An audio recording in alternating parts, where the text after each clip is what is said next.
শোনো, তুমি কিন্তু দুপুরের টাইম মতো খেয়ে নিবা, ঠিক আছে? তোমার ব্যাগ সাবধানে যাবে, আর ভিতরে লাঞ্চ দিয়েছি, ঠিকমতো করে নিও। আচ্ছা ঠিক আছে। কি ব্যাপার, তুমি এখানে? হ্যাঁ আমি এখানে। এই মেয়েটাকে? ও, তোমাকে তো বলা হয়নি। তুমি চলে যাবার পর অনেকদিন তোমার অপেক্ষায় ছিলাম। আমি ভেবেছিলাম তুমি ফিরে আসবে, কিন্তু তুমি ফিরে আসোনি। অবশেষে আমি ওকে বিয়ে করেছি।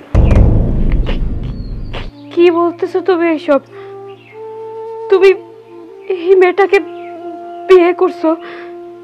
তুমি আবার একটা বার জানানোর প্রয়োজন বোধ করলে না?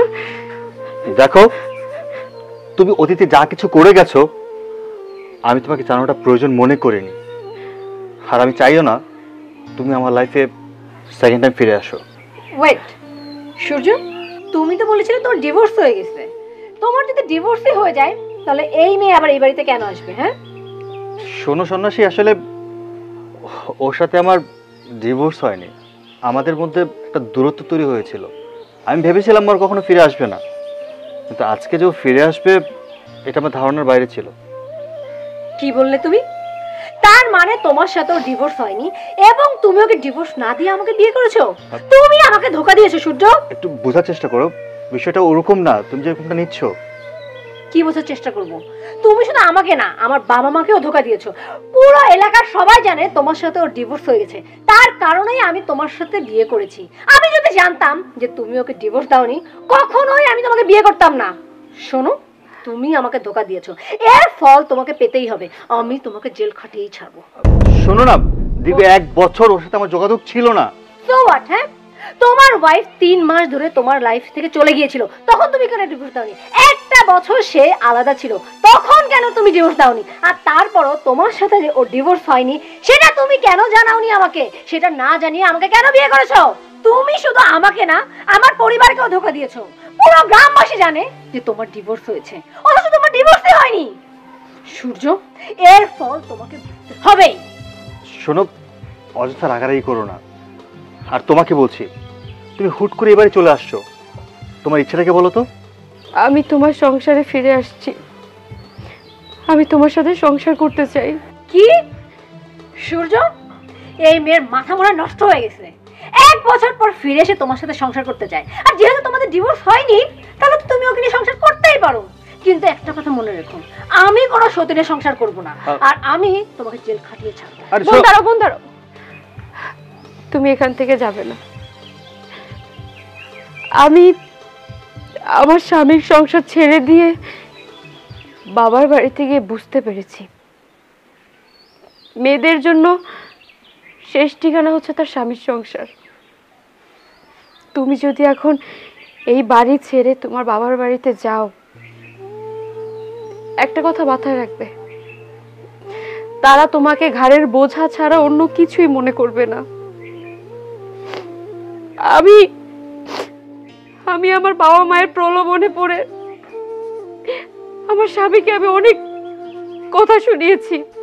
আমি আমার অহংকারের কারণে স্বামীকে মূল্যায়ন করিনি,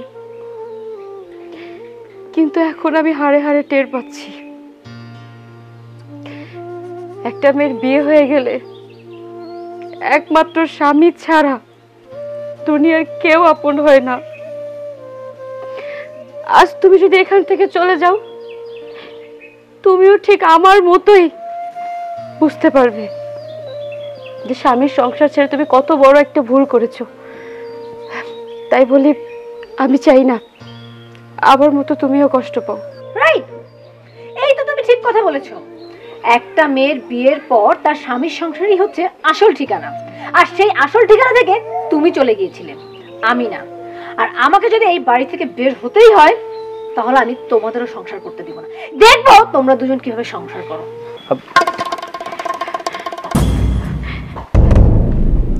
শোনো, আমি তোমার সাথে যেটা করেছি অন্যায় করেছি, আমারে তুমি মাফ করে দাও। আমি তোমার সাথে সংসার করতে চাই, তুমি যেভাবে বলবে, যেমনটা বলবে আমি ঠিক সেভাবে চলবো। আমারে তুমি মাফ করে দাও প্লিজ। আমি তোমার পায়ে ধরছি, আমার ভুল হয়ে গেছে, আমার তুমি মাফ করে দাও। তুমি যেহেতু তোমার ভুল বুঝে ফিরে এসছো, ঠিক আছে, আমি তোমাকে নিয়ে সংসার করব, কিন্তু আমি চাই না এমন ভুল আর কখনো হোক। আর কখন হবে না। প্রিয় দর্শক, আপনারা এতক্ষণ নাটক দেখলেন। হ্যাঁ, সত্যি নাটক দেখলেন। বিষয়টা হচ্ছে, আপনারা যে ঘটনাটি আজকে দেখলেন, এমন ঘটনা বাংলার প্রায় ঘরেই ঘটে যাচ্ছে, শুধু আমার বোনদের ভুলের জন্য। তাই আমি আমার বোনদেরকে বলছি, অযথা স্বামীকে ডিভোর্স দিবেন না। স্বামীর মর্মতা বুঝতে শিখুন। একবার যদি স্বামীকে ডিভোর্স দেন, তখন আপনি বুঝতে পারবেন জীবনটা কতটা কঠিন, পৃথিবীটা কতটা অসহায় হয়ে পড়বেন আপনি পৃথিবীর বুকে। তাই ডিভোর্সকে না বলুন। চলো।